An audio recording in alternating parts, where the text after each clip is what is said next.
All right, mic check 1 2. Mic check 1 2. Just make sure everything's working before we begin this live. Yep, working very, very well. All right, hello everybody. I hope everyone's having a good night. I know this is a little later than usual on my end, but I couldn't do this earlier. But I have a couple of announcements that I want to make before we really kick off this stream. But before we get into the announcements, let's shout out the wonderful people who are in with us tonight. What's up, Zanino? Late Night FT is back. Let's go. Yes, sir. Yes, sir. It's been a long time. What's up, Andrew? South Carolina fan 943. It's nice to see all of you here. I really appreciate y'all showing up. Make sure y'all get the stream a like, by the way. Help get this out to other Gamecock fans out there that might not know who we are yet. But first of all, this is the first announcement we're going to make, and this is something that I've honestly thought about doing for a long time, but I had some time to think about this, and honestly, it's one I've kind of debated myself on for a long time, but I think it's time to kind of rebrand the channel. SECFT has been my name for about 7 years now. And I originally named it SECFT or SEC Football Tube. How you doing, Maker? It's good to see you, buddy. I appreciate you stopping in. But SEC Football Tube, it was a name I created back in 2018 when I was an immature kid, 15 years old. And I was originally planning on talking about SEC football in general. But I wanted to talk about South Carolina, my favorite team, because I'm a Gamecock fan. And a lot of you know me as Ryan anyway. I've told a lot of you my name, and especially for those of you who watch Gamecock Chuck and Jordan Dillmaker's YouTube channel and their live shows, you know Ryan's my name. So this channel will now be known as Cocky Ryan.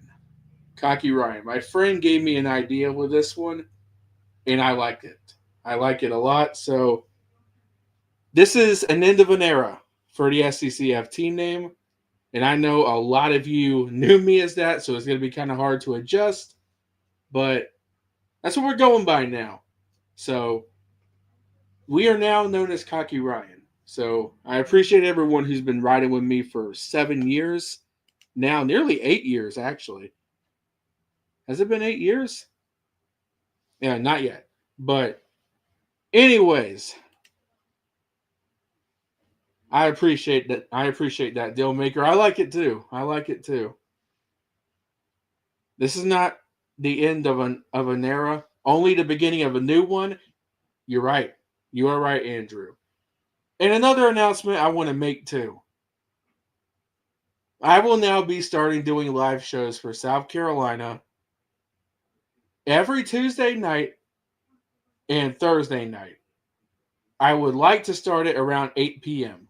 That's the ideal time for me. Now, tonight I had to start it later, but I will be going live Tuesday and Thursday, 8 o'clock p.m.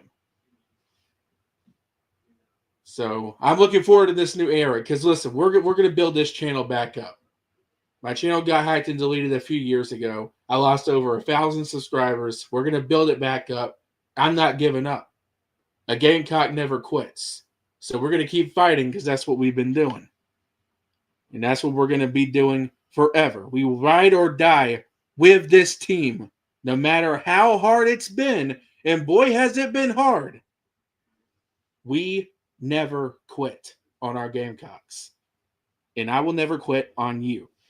Anyways, with that all being said, it's time to get in to our final thoughts on the LSU game. Now, I spent a lot of time talking about this on Sunday. I've had a lot of time to rant about it. And I feel like we've been, I beat that drum enough. So this is going to be kind of quick.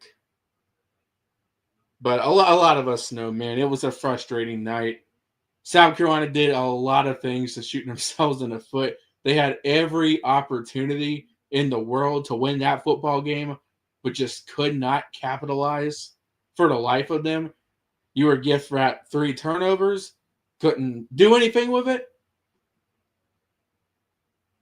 Oh, Dealmaker, I will happily have you as a guest, my friend. I will happily have you as a guest. You and Chuck both, and Rooster. Anyone who wants to be a guest on here, I'll happily have y'all on a guest. Y'all are kind enough to have me on your show, so I offer you, and I owe y'all the same courtesy. I might not do a guest tonight, though. I'm not sure. I'll have to think about that. I'm not sure how long I can be live for, but I definitely have plans with you two in the future. So, oh yeah, but man, what more can we say? The offensive line was horrific, and thankfully, and we're going to talk about that in a minute, Beamer or someone, whether it was the AD or Beamer, someone made a change in that regard, and it was one that's needed to happen for many years now. So, but I digress. You gave up 5 sacks. Your defense gave you every opportunity imaginable. Every opportunity imaginable. And you really did nothing with it. And that's something that's so frustrating. You know what this game honestly reminded me of?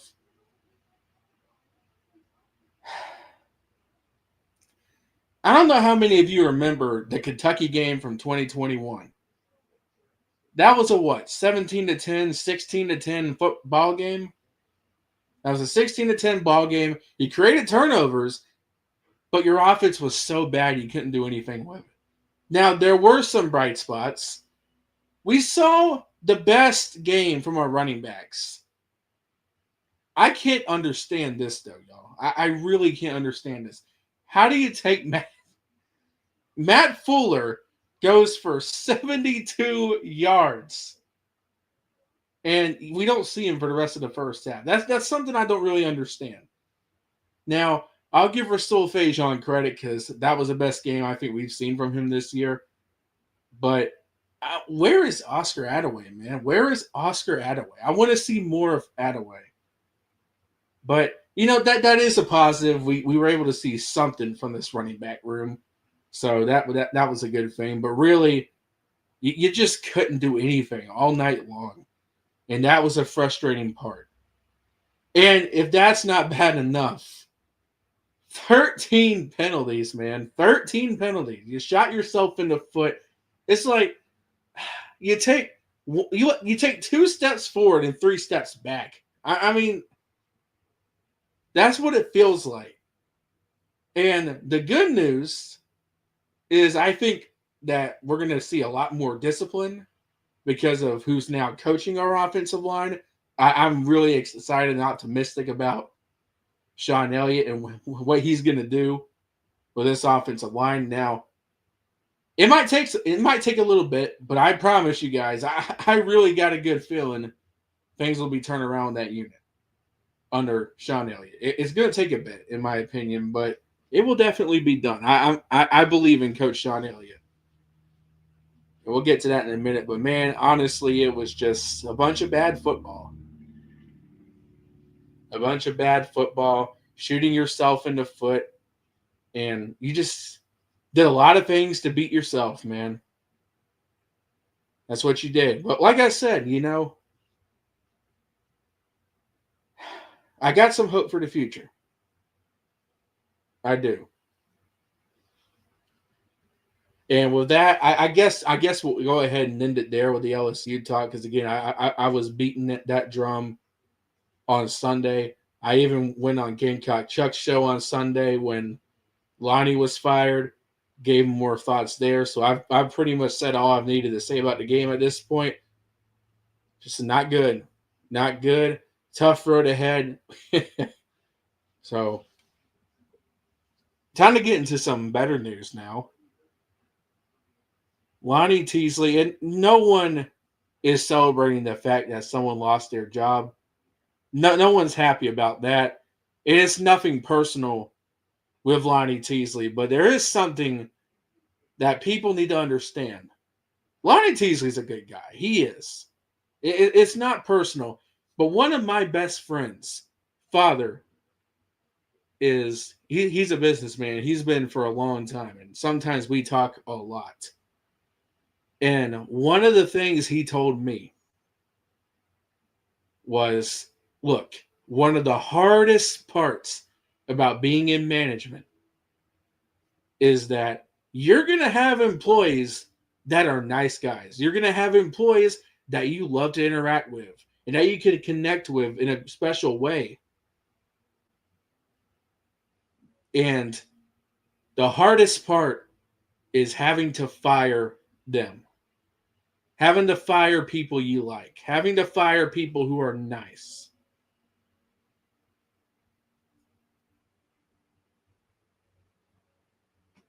That's the hardest part. But here's the thing: college football is a business right now. And when you consistently put up the worst numbers that's affecting the entire product, you have to make a move, no matter how nice the guy is. And the harsh reality is, and it was like this before Teasley, but under Teasley, under Shane Beamer, the offensive line has been at the bottom or near the bottom every single year. Every year. You can't put up the worst numbers and not get the can eventually. Being a nice guy is good. But when you underperform, when you're not getting the job done, when you're putting up bad numbers, the boss man knows it. Hey, it's either me or you, man. Because if I don't make the right decision, then my ass is going to be grass.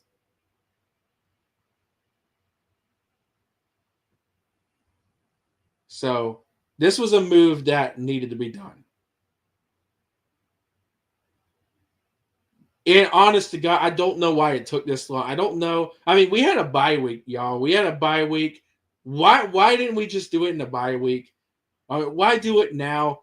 Why not do it over the off season? Why not do it a couple years ago? Why now? That's a lot of the questions, but at least we made a change, man. I mean, at least we made a change, and one that we needed to make badly. And honest to God, me and a couple other Gamecock YouTubers, one of them's in this chat, the deal maker, Gamecock Chuck, Rooster, Jackpot, and many others out there, we've been calling for Shawn Elliot to coach this offensive line. Because I don't know how many of you in this chat right now remember when he was at Carolina under Spurrier. He was a big part of this success of the Spurrier offense. The offensive line, I mean, you had NFL freaks. You had guys. He was an amazing offensive line coach. He's a great O-line coach. And another thing about Coach Shawn Elliott is he is fiery. He's fiery.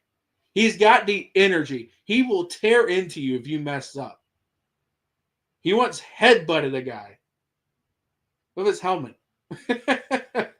He headbutted. What's up, Gamecock Chuck? How you doing, buddy? I'm glad to see you in here. I appreciate you and Dillmaker stopping in. But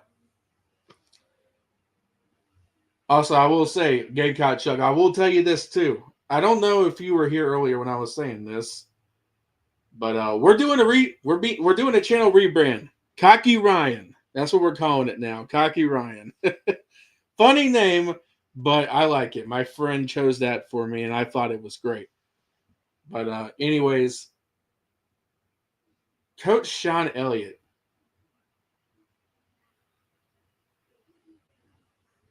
He's fire up. He's fiery. He's passionate. He'll get after guys. And, I was listening to Shane Beamer's press conference earlier too, and he said some things about Shawn Elliott I really liked. Coaching the guys hard out there.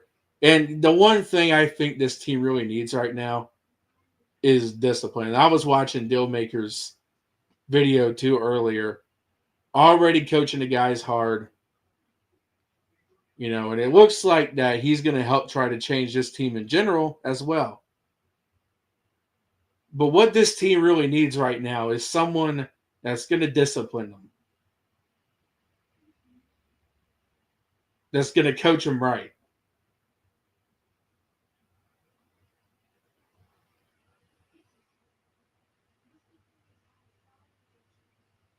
And I think Shawn Elliott's the guy to do that. I mean, he's fired up. I don't know how many of you saw him at Georgia State, but this is a guy, he ain't going to take no crap. He's going to have these guys ready to play. Now, will everything be changed immediately? I don't think so. Not immediately, but I will tell you this. I feel a lot better about the future of the offensive line now than I did a week ago. I can tell you that much. I like this move. I really do. I think it's going to work wonders because the offensive line was better when Shawn Elliott was running. It was one of the best offensive lines at Carolina. I mean, no offensive line is perfect, of course. I mean, you're still going to have pressure. But, I mean, compared to what we've seen throughout history, man, the Shawn Elliott offensive lines were a lot better. He's one hell of an offensive line coach, and I'm ecstatic about this. I really am. I'm looking forward to seeing what he can do with this unit, and I'm hoping that he can get it turned around quick because let me tell you something. And we're going to be talking about them in a minute, too. Now, I plan to join Gamecock Chuck's show on Friday, and I'm also going to do a stream of my own because, like I said, I'm doing live shows every Tuesday night and Thursday night at 8 p.m. Every Tuesday night, Thursday night, 8 p.m., Gamecock Ryan or Cocky Ryan live. So I'll talk about OU. I'll give my preview and prediction for the OU game in that live stream, and I'll talk about it on Gamecock Chuck's show too. But we're about to dive in to give some early looks at Oklahoma. But, I mean, you're facing one of the best defenses in college football coming up. And it's going to be rough. It's going to be rough. So I'm hoping we can get it turned around quick. But I'll tell you this again. I'm excited about it. I believe in Shawn Elliott. I do believe he's going to help make this unit a lot better. And it's something I've wanted to see for a while now. Honestly, when Coach Elliott was here, when he came here, I was like, he ought to be coaching offensive line, man. That's what I was thinking to myself the entire time. Like, tight ends coach, I think he should be O-line coach. And I'm glad that he is. And again, no disrespect to Lonnie Teasley. It's nothing personal, but this is a move that should have been made a long time ago. And I'm glad that Beamer or somebody, whoever you think it was, had the stone to make that decision. It can be hard letting a friend go. It can be hard letting someone you like go. But you got to understand when you're running a business, if you keep someone around who's producing some of the worst numbers because you are loyal to them or you like them, it's going to backfire on you tremendously, and then your job is going to be on the line. So we're glad that Beamer made the right change. So I get some comments here. The offensive line was better under Springer, but I wouldn't say it was great. It was okay during that run. I mean, maybe it wasn't great, but I mean, it was a hell of a lot better than anything we've had recently, Andrew. I can tell you that. It was a lot better. Okay, guy Chuck says he loves it. I appreciate you, Gamecock Chuck. You know what else I think would have been a cool name? And now that I think about it, Rooster Ryan, but Cocky Ryan also hits hard. Yeah, but see, there's already a Rooster in the Gamecock YouTube community, so that one's already kind of taken, my friend. But I get what you're saying. That would have been cool too. But we already got a Rooster in the roost, if you know what I mean. I'll try to make on Thursday. Hey, we'll be happy to have you, Gamecock Chuck. I might even drop links and let people come on as guests too. So you feel free to join us. You're always welcome here, my friend. I do agree Spurrier's O-line were a heck of a lot better than what SC has now. They were decent. I agree. Yeah, I agree. And that's why I'm optimistic about the future with Shawn Elliott. Now, do we stick with Elliott or do we give someone a call? Who knows? But we'll see what Coach Shawn Elliott. I've heard some promising things, though. I can tell you that. You know, heard some. And, it was the first time in a while I honestly was listening to a Shane Beamer press conference, and he was kind of being genuine. He was telling it like it was. He looked like really didn't BS you the way he normally would, if you know what I mean. Like, he was honest, more laid back, and everything. And like you said, Shawn Elliott, he's a different voice for the room. He's one that is going to coach you. He's fiery. He's going to get on you if you're not doing your job. And the biggest thing I think we need right now is someone to be a vocal leader and to get under this team's ass, especially when you're making the amount of mistakes that we made with penalties. You get a few promising plays and then, whoop, another false start. Like, you can't do that. You can't have 13 penalties, man. It is twice you've done it on the road, by the way, in the SEC. You just can't do that. You can't do that. That's unacceptable. So I'm glad that we have someone who will get after him, because if I'm being honest with you, I do believe the previous coach was soft on the guys a little bit. I mean, you had players calling their coach by their first name. That I've talked multiple times about that, but that is not something you do at all. That is not something you do at all. But anyways, yeah, I feel a lot better. I feel a lot better about things. Do I think it was overdue? Yeah, it was long overdue. But hey, at least we made it. At least we made it. At least Beamer and the leadership showed that they're willing to make the changes, because, you can't ride with someone who's producing the worst numbers for so long, man. You can't do it. So it was a necessary move. It was a change that needed to be done, and I'm happy it was done. But with that being said, we're going to get into the Oklahoma game for a little bit. Now, I'm not going to get into a lot because I want to save most of the things for, the prediction stream on Thursday. But I will tell you this. South Carolina and Oklahoma. Top 15 Sooners come to Williams-Brice Stadium.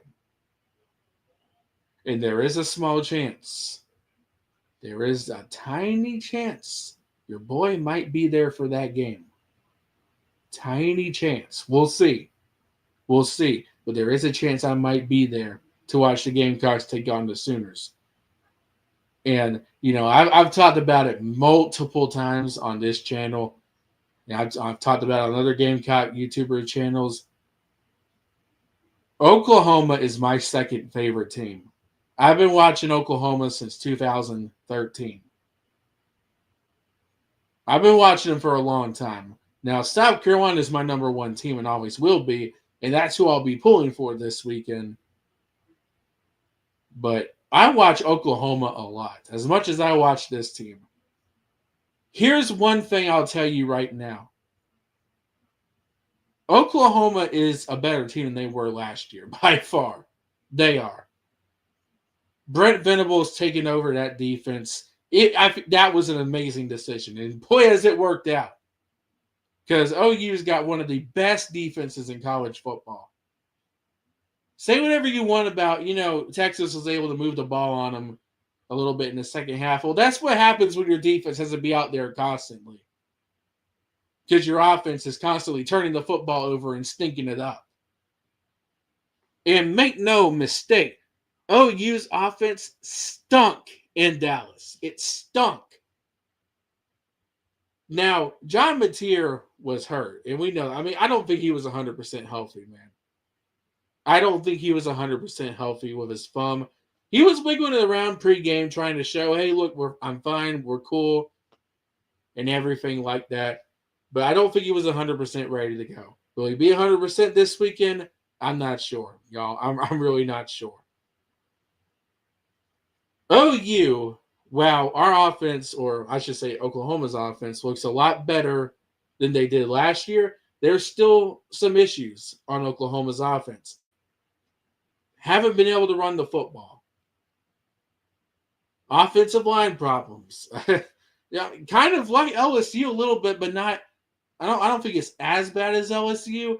But I'll tell you what, Jaden Ott was a player a lot of Oklahoma fans, including myself, was very excited about. Hasn't looked very good.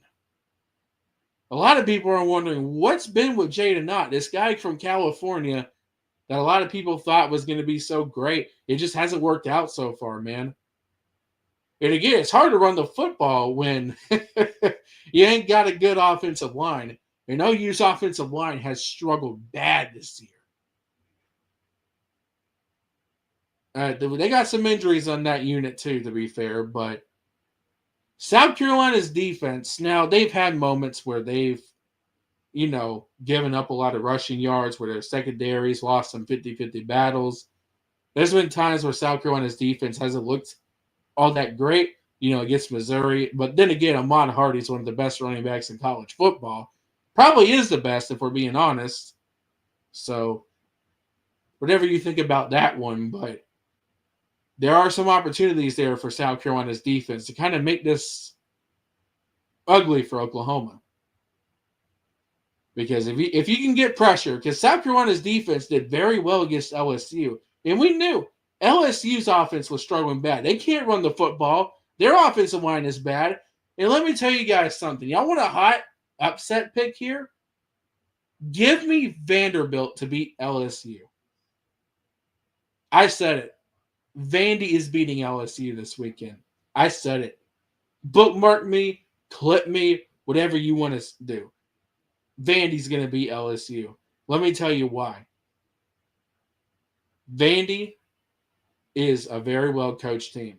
And if South Carolina had that good coaching, I believe Carolina might have won that football game. The chances were there. South Carolina had so many opportunities against LSU. It's unreal. A team like Vandy, because they're so well-coached, are going to be able to take advantage of those opportunities. Plus, it's on the road now. We know Vandy's not much of a home field advantage, but I mean, it is now because there's more positivity and excitement in Vanderbilt right now than there ever has been. Diego Pavia, he's a hell of a quarterback, and he's got the weapons to make it work. LSU's got a great defense. That's it. I don't know what they're doing in the top 10. They are not very good at all. I'm sorry. LSU is not good. South Carolina, if South Carolina had an offensive pulse, they would have beaten LSU. But we don't have a very good offense right now. We don't have good offensive coaching. I mean, we don't. I'm hoping we see a change in that soon. But right now, we don't have good offensive coaches.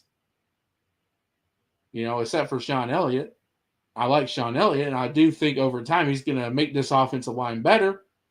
But, might not be as immediate as some people think. But I'll tell you this. LSU is losing to Vanderbilt this weekend. Call me crazy. So I don't even think it's that crazy, y'all. Yeah, Mike Fury's good too. I'm sorry. Mike Fury's good too. I do think he's good. But, I mean, Oklahoma, I do think South Carolina's defense can hold them a little bit. But here's the thing. John Mateer is one hell of a quarterback. And, yeah, he didn't play a good game in Dallas, but he still made some throws, and he still hit on the wide receivers. When John Mateer, he is one hell of a football player. He is one hell of a football player. And, yeah, well, you can kind of excuse him not looking the best because of that thumb injury. But he's one hell of a quarterback. So South Carolina's going to have to put some pressure on him because I thought Texas defensive scheme was very well in getting after Mateer. because I mean Mateer was running for his life. I mean he was under pressure the whole night, man. So I mean South Carolina's defense. There will be some opportunities I think for this defense. However, Mateer is one heck of a quarterback, and they got some wide receivers too that can make things very difficult on South Carolina, and even some tight ends too. Oklahoma has some football players, but here's what I'm going to tell you, and I know a lot of South Carolina fans don't have a lot of confidence right now when it comes to that game. As someone who watches both teams very closely, let me tell you something. Oklahoma is not impossible to beat. They are beatable. I said the same thing about LSU last week. OU is beatable, but it's going to be challenging because of that defense. And I'm just going to tell you right now, if South Carolina makes the same mistakes that they made against LSU, if we keep shooting ourselves in the foot, yeah, you're not winning that game. But it being at home, and who knows who knows what's going to happen? Maybe Elliot does get it turned around. I don't know. But I will tell you this right now. OU, while John Mateer's been playing absolutely incredible, they still got some offensive issues themselves that South Carolina can exploit. I expect that to be another defensive game, y'all. I do. That could be another defensive game. And y'all know I'm no sunshine pumper, so don't think I'm sunshine pumping and blowing a bunch of smoke up your ass, because I swear that's not what I'm trying to do, and I swear that's not what I'm doing. But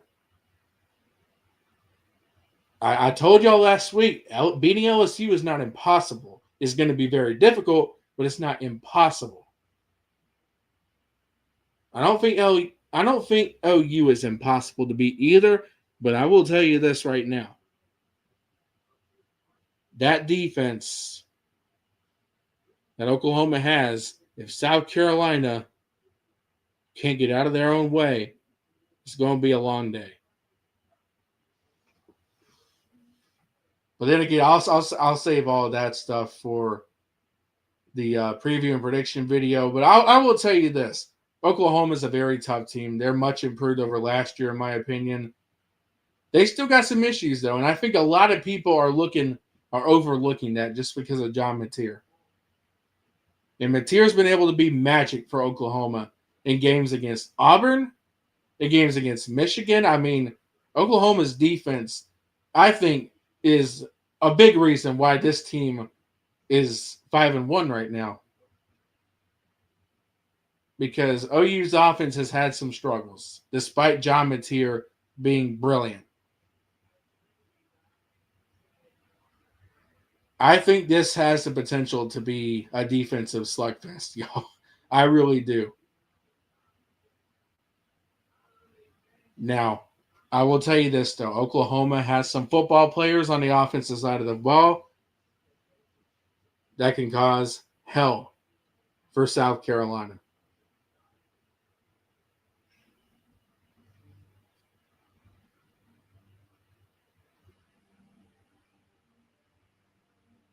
Sorry, y'all, was contacting someone. But anyway, Isaiah Sategna, I think that's how you say it.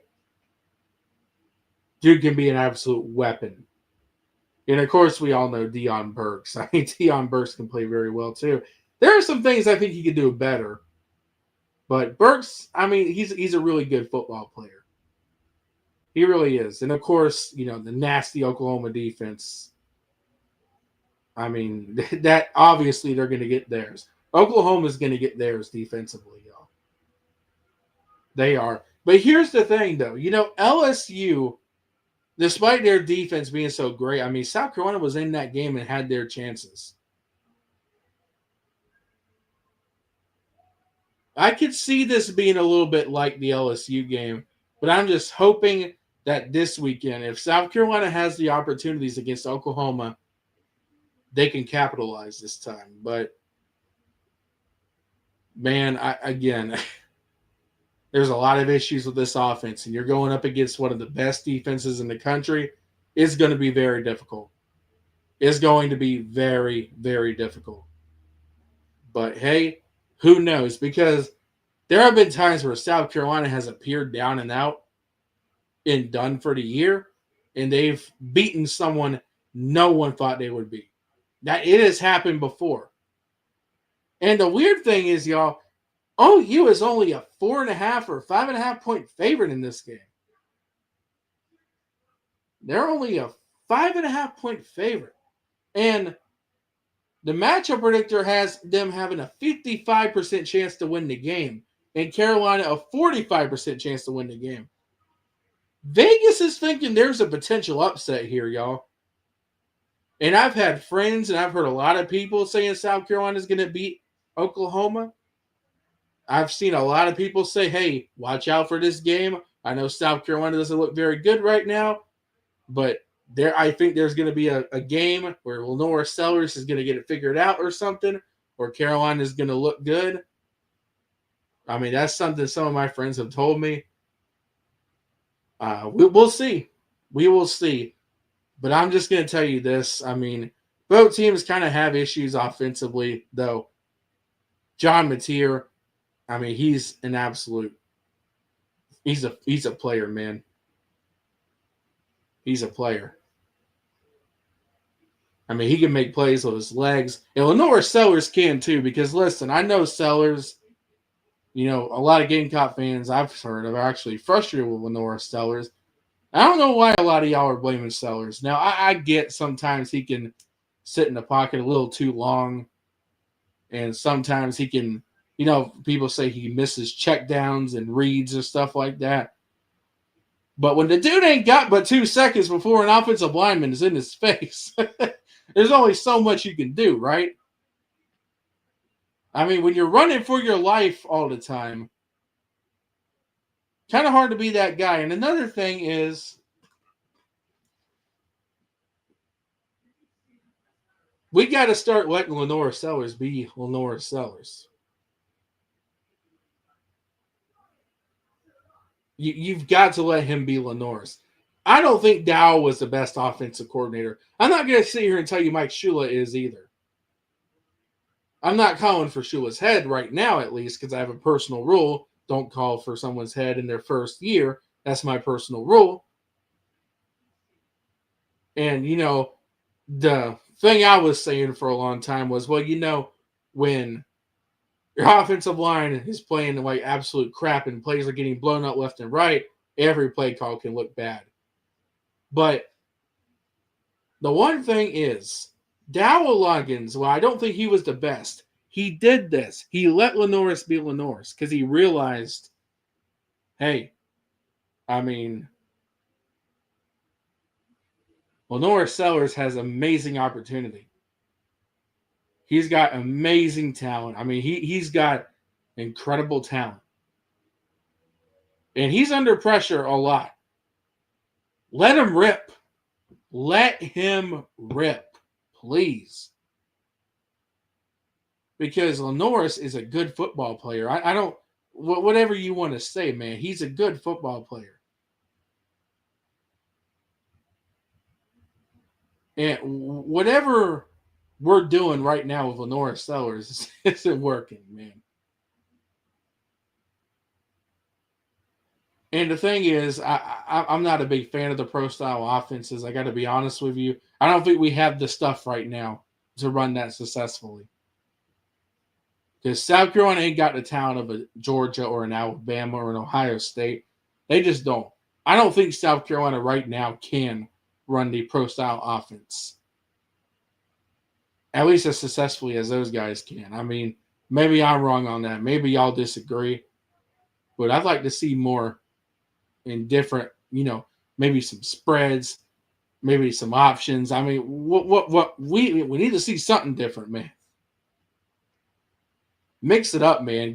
Let's do some things differently. Let's try and see what we can do better.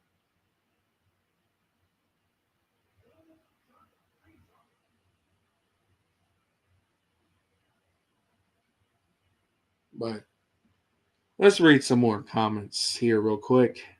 Oh, 1 second. Who's all still in here, by the way? Who's all still in here? Who's all still in here? Tiger Raven, what's up, Tiger Raven? It's good to see you, buddy. We should have never let go of Loggins. Yeah, I mean, I will say I really did like how he let his quarterback just show. I mean, he used his quarterback the way he should be used. I do like that.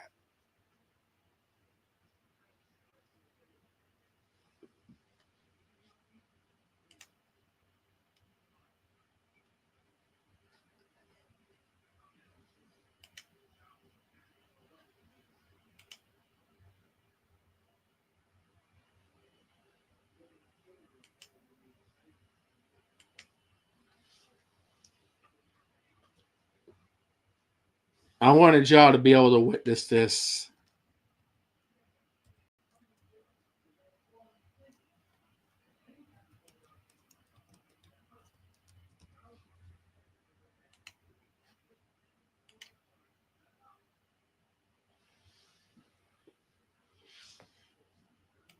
And I'm going to make the rebrand with my channel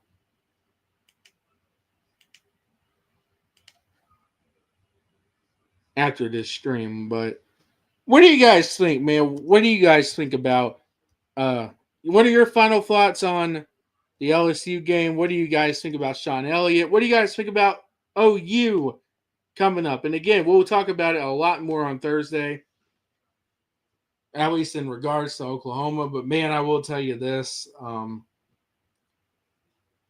I do have some optimism for the future with Shawn Elliott in control of the offensive line room. I really do.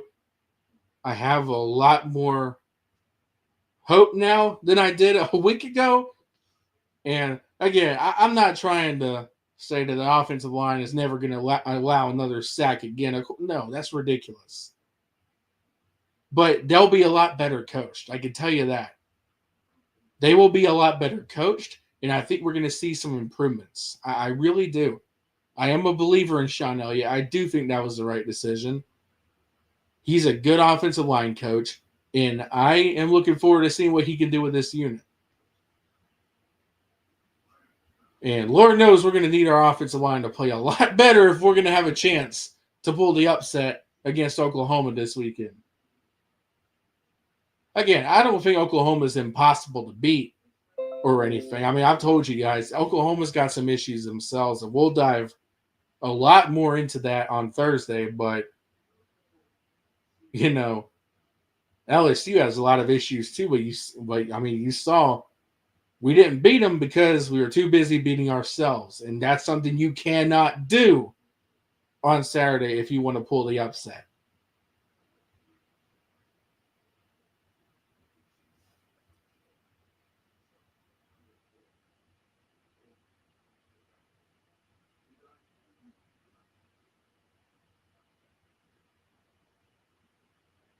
I like the Shawn Elliott move, and I'm not going to lie. After the LSU game, I struggle to feel any kind of optimism. I'm so down bad; it's unbelievable.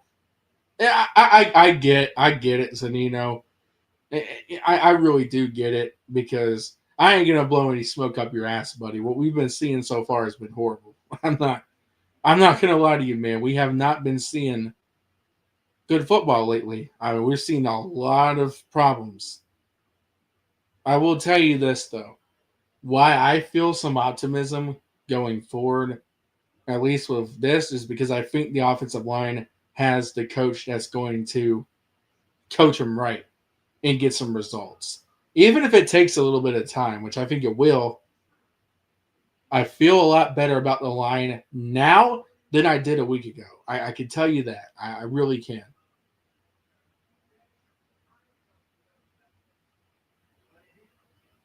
But I understand that, buddy, because I mean it has not been the season. A lot of Gamecock fans, even those like us who, you know, set our expectations realistic.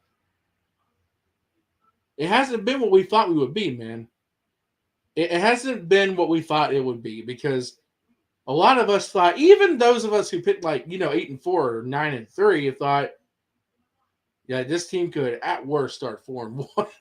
I don't think a lot of people saw 3-3 in the offseason. So I mean, it's been disappointing so far. I mean, it has. But I'm telling y'all right now, we got a good coach. We got a good coach. I'm not trying to sunshine pump. I'm not, but I am a believer in Shawn Elliot, and he will make this team better. I didn't. I don't think a lot of us did, Dillmaker. I mean, it hasn't been what we thought it would be. And I know some people are saying, "Hey guys, we were 3-3 last year, and look how we ended the season." And I get it, but I'm sorry. I hope I'm wrong, but I don't see that happening again one bit. I mean, no, I don't see that happening again. I don't see that happening one bit.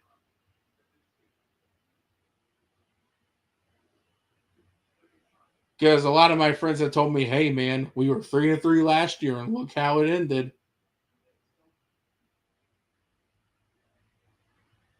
Yeah, Lenoris was our team last year, and I think Dowell did the right decision by letting him be him. And I think we need to do that.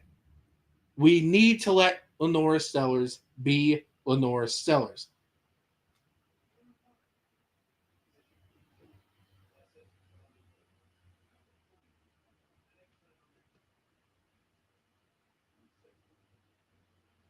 What's up, Xavier? We should have to apologize for being optimistic and positive. I guess you meant to say shouldn't.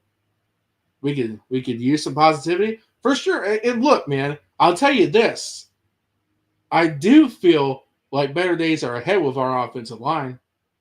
I am a believer in Shawn Elliott, and I do think that the line will get better. I do think that it'll take some time, but I think it's going to get better.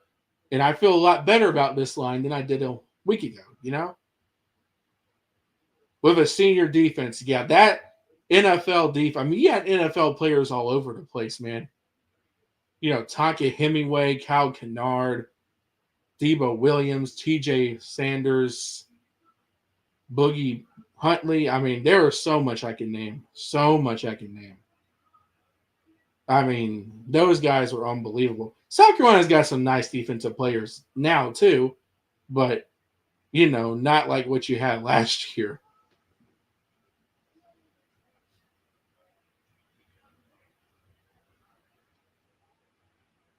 I don't know how many of you guys know this right now, but there is a college football game on right now. It's a 25-6 game between FIU and Western Kentucky. I've been watching it for whatever reason. I don't know. I just know that 2 months ago I would have given anything to see a college football game on. So, I'm sitting here and watching it. And the good news is we got games on tomorrow, Thursday, and Friday. We got some good games on Friday. But I will tell you this, y'all, to give some final thoughts on early look at Oklahoma. Again, Oklahoma's got one of the best defenses in the country. With Brent Venables, and Brent Venables is a defensive coach, man. That's his specialty. And he took over the play calling for the defense, and Oklahoma's, I mean, you've seen it translate. You've seen the success. You've seen it.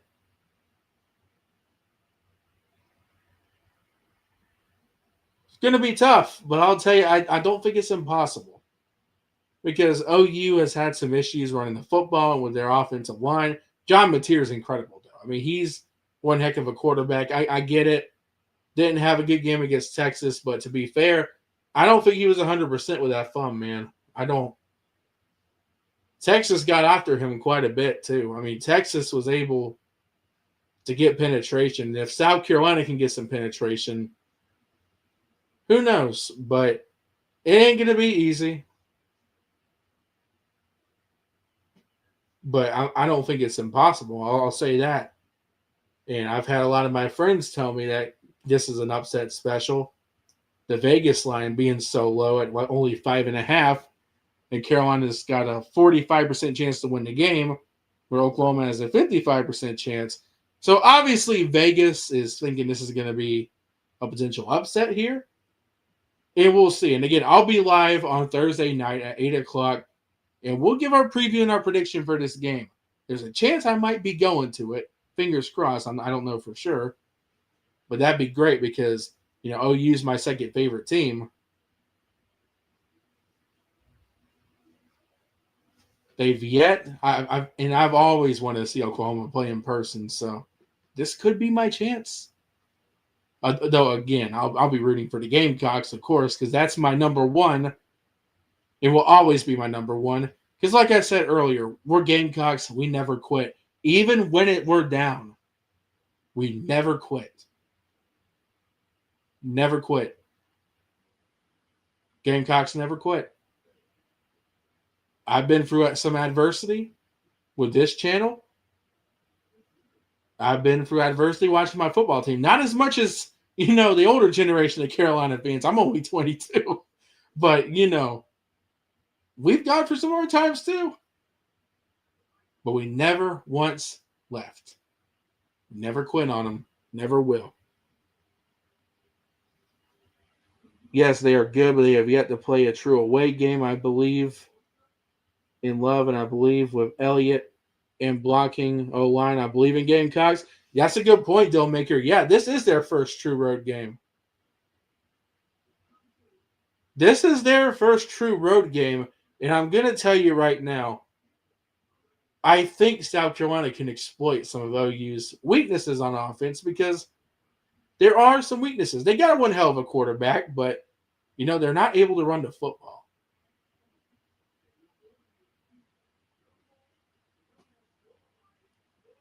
Don't talk about us old people. Well, I was just making a point saying, look, people that have come before me have been through a hell of a lot more than what we've come through. Like people, but man, like it's been rough being a Gamecock fan throughout history. I mean, my granddaddy's been a fan of South Carolina for over 60 years, man.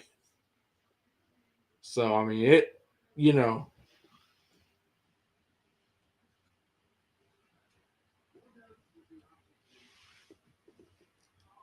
I mean, he still reminds me when South Carolina lost to Furman. When was that, in the 1990s?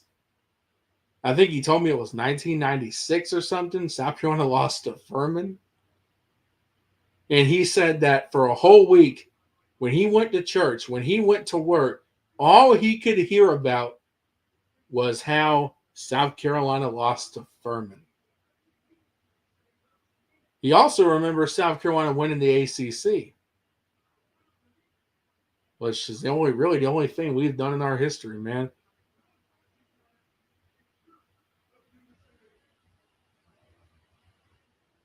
My first game was in '85, so I have a lot of salty wounds. Oh man.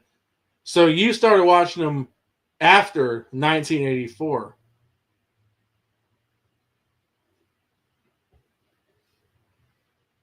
South Carolina lost to the Citadel 38-35 in 1990. Yeah, there's been a lot of bad South Carolina losses. And here's the thing, too, and I'll say this again about Shawn Elliot. A lot of young Gamecock fans, from my experience, they're excited about him being the offensive line coach, of course, but a lot of them, some of them still don't like him. Some of the younger Carolina fans I talk to still don't like him. And I'm like, why? And they're saying, well, because he lost to the Citadel. And I'm like, dude, number one, here's the thing. Shawn Elliott was put in a very difficult situation. Spurrier left in the middle of the season. He was thrown to the wolves, man. And let's be honest. I'm not saying there weren't some fighters on that team. But the team, I think the team was kind of checked out that year too, honestly. They had lost their coach mid-season. I mean, that I don't know how some people blame that completely on Shawn Elliott. Man, he was an interim. I mean, he took over in the middle of a season. I mean, he was thrown in a tough situation.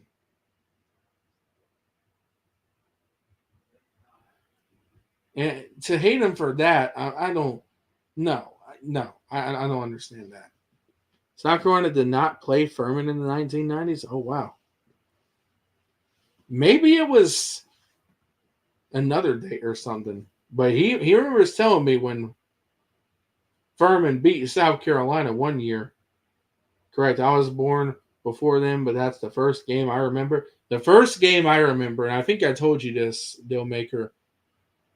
The first game I remember watching, I wasn't die hard, but the first game I remember watching was Houston. I think in the Liberty Bowl in 2006. It was Houston in a bowl game. And what when was it? 2005, 2006? I don't know. It was one of those years. Now, I probably saw South Carolina play before then and probably have no memory of it because I don't know if my daddy ever put me in front of the TV watching them when I was a toddler or something. But, I mean, you want to know a not so fun fact, though, y'all? The first Palmetto Bowl of my lifetime. The first Palmetto Bowl of my lifetime was that cursed 2003 game. Yeah, for those of you who don't know, that was when we lost to Clemson 63-17. That was the first Palmetto Bowl of my lifetime. Because I was born after the 2002 Palmetto Bowl, so that didn't count.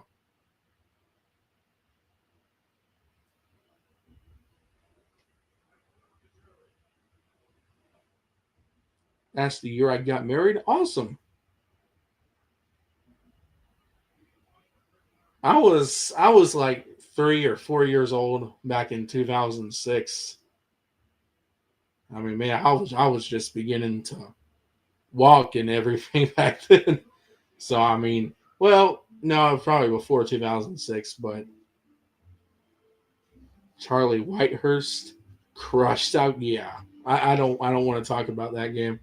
Not that I have any memory of it watching it live, but uh, I've seen some highlights from that game because I got curious and whew, I hope I never had to see that game again, man.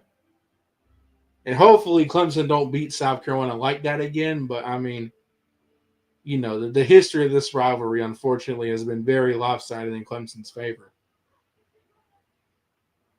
So,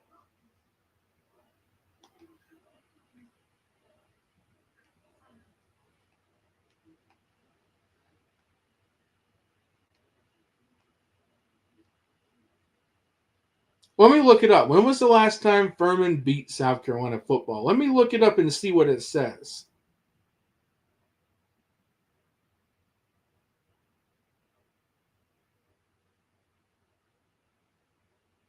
Okay, well, that's not true. It says the last time Furman beat South Carolina in football was September 20th, 2014. So, number one, you got the dates wrong.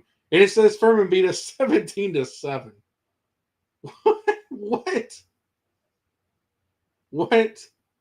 Man, come on. No.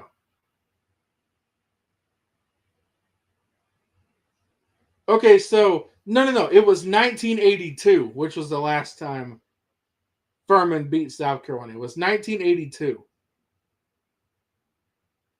And that was 28-23 Furman.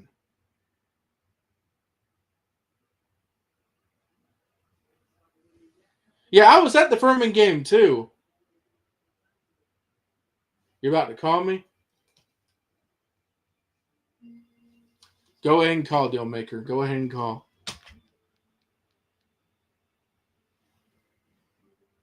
I got you. I'll go ahead. I'll put you on speaker when you're ready, sir.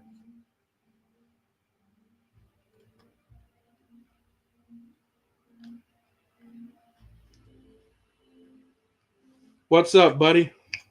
What's happening, man? Oh, nothing much. Just sitting here talking about the Gamecocks. Man, got a good show going on. Real good show. I appreciate you, buddy. I appreciate you. What's on your mind? Oh, not much. I just wanted to throw in to everybody watching. First of all, I want you to hit the thumbs up because it helps the algorithm of Cocky Ryan Show. That's number one. Number two, please support the channel. If you're not a member, join now. Yes, sir. Yes, sir. I'll say this though, we got a little bit to go before we get to the memberships, but we're gonna get there. I promise you, we will. We are gonna get to 1K. We are gonna get to 500. Sure. I have no doubt in my mind. And if there's anything I can do, or Gamecock Chuck, or any of us, man, we're a phone call away, especially me. I know we communicate pretty regularly. Absolutely. And just as much as we know, even though we're a little bit older and you like to pick on us old folks. But that's a joke. I know you don't like to pick on us. No, I get it. I get it. Yeah. But anything we can do to help you, let us know. And we appreciate what you're doing. And listen, hopefully my children will join your show and listen, and they'll be motivated from you and young people like yourself that have the love for this program to continue this passion, because we're Gamecocks, and like you said, we never give up. That's right. Never. Not even at 0-11. No, not even at that. I remember those days. I bet it was not fun. I look now. I will ask you, since you're here. One of my friends, and this was someone I met. He's about 30 years old or something, so he was alive to see 1999. He said that he thought 2020 was worse than 1999. What do you think about that? Well, 2020 was such a different year because of COVID. Right. Was it horrible? Yes. But that was kind of like the cherry on top of the ice cream. 99 was pretty bad. Yeah. So it's kind of like playing hopscotch. Do you have one square or two? You know what I'm saying? Yeah, so I get you. It's kind of hard to judge. Well, and he, not to cut you off, but he told me the reason why he said that was because he had never seen so much disarray within the program, because we saw players and fans fighting with each other, alumni coming at players and fans. I mean, you had. I mean, we were angry because my original YouTube channel, I actually started in 2017. I wasn't very active with it, but we were fed up with it. At the end of the day, I'm not a football coach. Okay, yeah, maybe Pop Warner, but not at that level. Okay, but we all have two working eyeballs and a big brain in between our ears, right? Correct. And if you love something, then you spend a lot of time, I guess you would call it, researching it, watching it, understanding it. And when it gets to a point, similar to the state of our program right now, I truly don't believe Beamer decided on an airplane watching an iPad at 1:30 in the morning that he was going to fire Teasley, and then he called Donati at 4 o'clock in the morning and made that decision. No, that's not the way it operates. That's not how it works. This was a plan of his, and this has been discussed with Donati, because understand, every football coach has a contract. If you're a position coach, you're on the field coach, you have a contract. Now, if you're an analyst, you probably don't have a contract. But as the head coach, the CEO, he still has a boss. And his boss is the athletic director. Well, the athletic director answers to who? The people that give the money. And that is called a board of trustees. And they also have numerous lawyers. And some of the trustees are lawyers. Some of them are doctors. Et cetera, et cetera. They're all alums.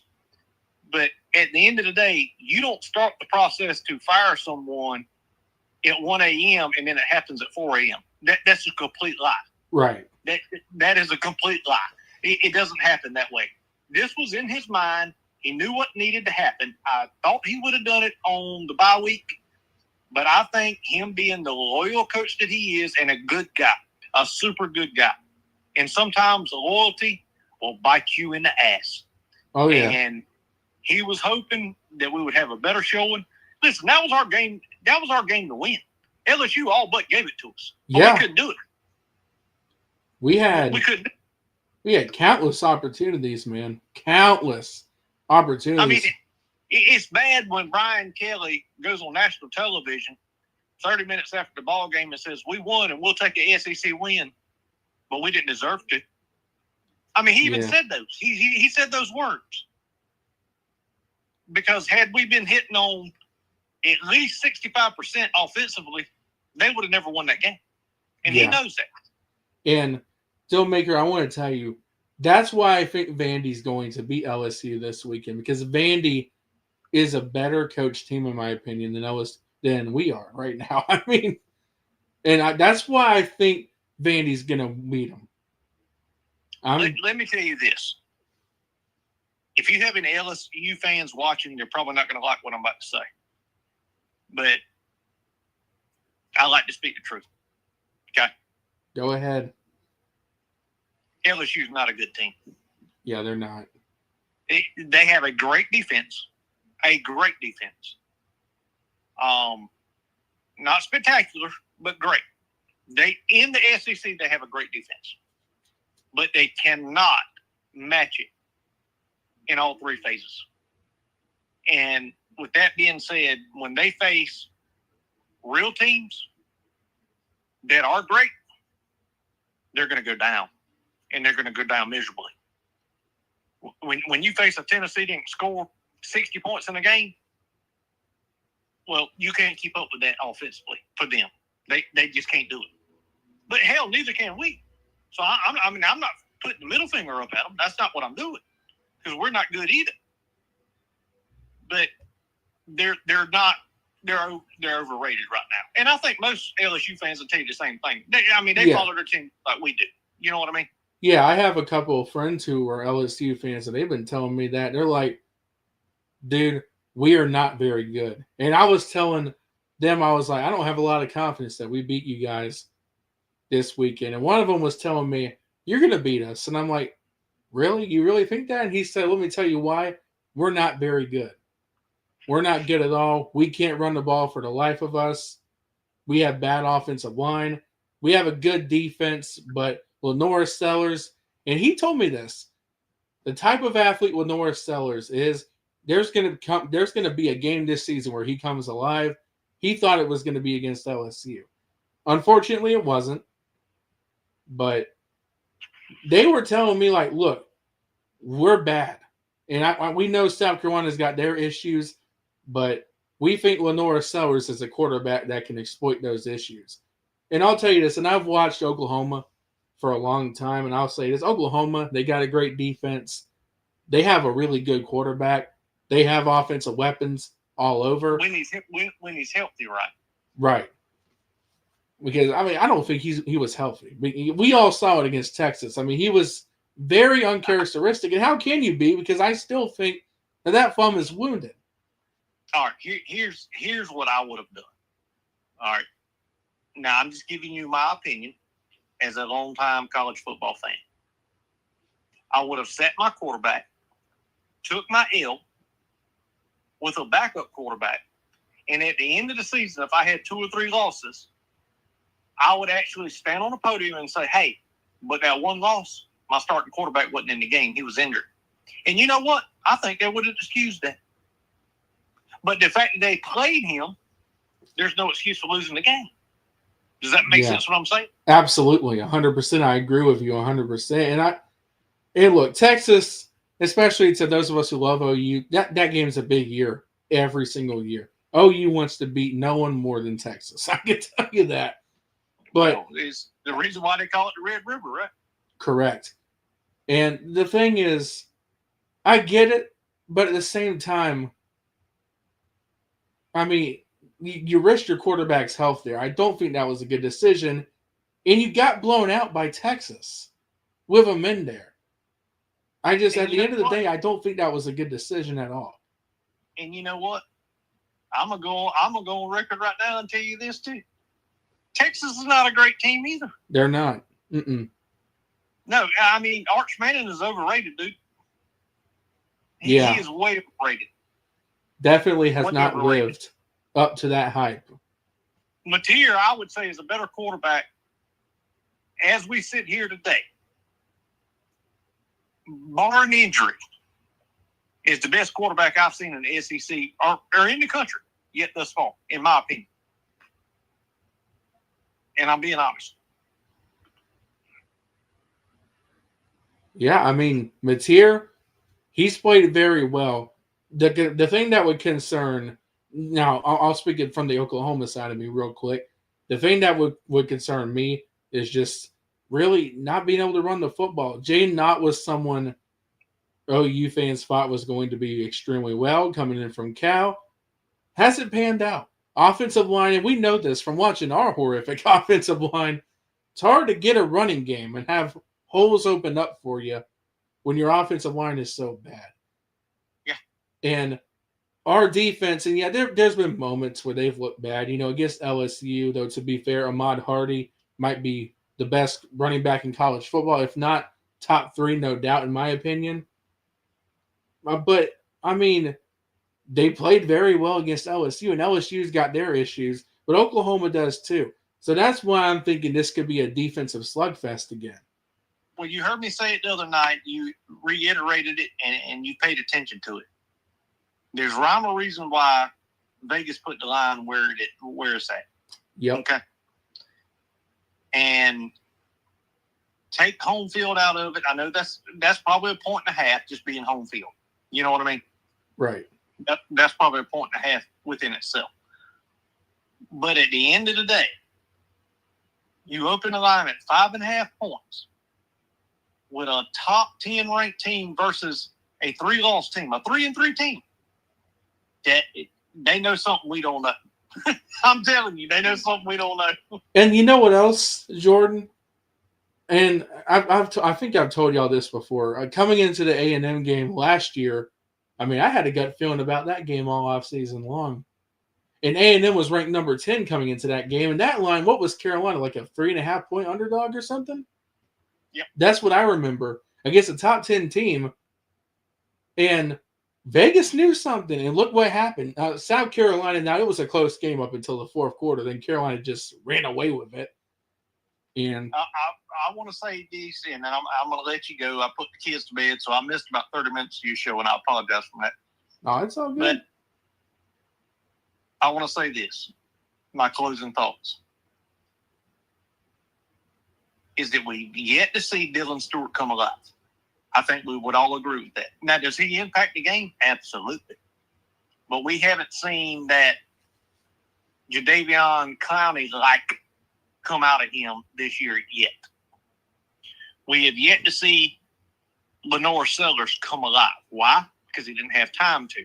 Everything he did became that was the spectacular moments was him just doing what he does, breaking away and doing what he does. There's somebody else we hadn't seen come alive yet either, and that's our receiving core. And if all of that can come into play, all at the same time, with a new offensive line coach. And listen, they might still have the same woes, but I promise you they're going to play with some damn enthusiasm. They're going to play with some enthusiasm because you're not going to play for Shawn Elliot and you, excuse my French, and you don't drop your nuts because you could be sitting on the damn bench is what you're going to be doing. You know what I'm saying? I mean, He'll go out there, he'll play the position by himself without a damn helmet on because he ain't scared. You know what I mean? Hey, look. He ain't scared. And, I talked about earlier, Shawn Elliot, he's a fiery coach, and we know he's going to get after these guys. If they do something bad, if they do the BS that they've done, all these penalties and everything, he'll get in their face. His face will get red. He'll scream at you.